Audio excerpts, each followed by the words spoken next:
me just say I agree with what Tim just said. I serve on the Budget Committee. I've been outraged by the fact that we haven't had budget for 3 years because the Senate Democrats haven't wanted to do it. I'm glad to hear Tim say we should do it.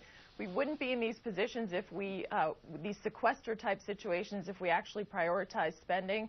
In terms of the Democrats' plan, it seems like the first thing they come up with is we're going to raise taxes after having increased revenue. If you recall, in January, $600 billion over the next 10 years without any spending cuts.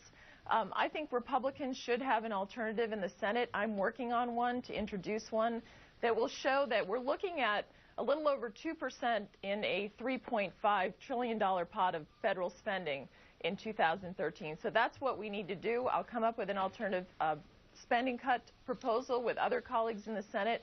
And I want to add this. I think also this notion of giving the president the discretion to make the spending cuts, I think that's a cop-out. So I will be urging my colleagues to have an alternative and for us to present one. Well, Senator Ayotte, you've proposed legislation that would allow some of these cuts to be carried over or dealt with through attrition at the federal employee level, meaning if there's people who leave the federal workforce, they're not replaced. One would be replaced for every 3 vacancies.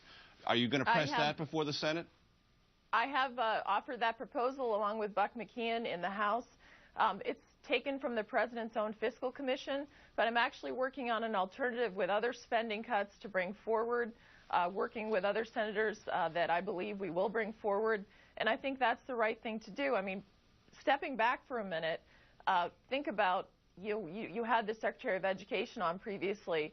If you look at between 2008 and 2010, if you add in the stimulus, the education spending increased 41%. So what we're looking at is how can we come up with more sensible spending reductions? I agree with Tim that we don't want to undermine our national security. I, in fact, traveled around the country with Senators McCain and Graham and actually went to Virginia. We've been talking about this for a year and asking the president for a year to come forward. In the campaign, he said this wasn't going to happen. It's time for him to lead this effort as the commander-in-chief of this country.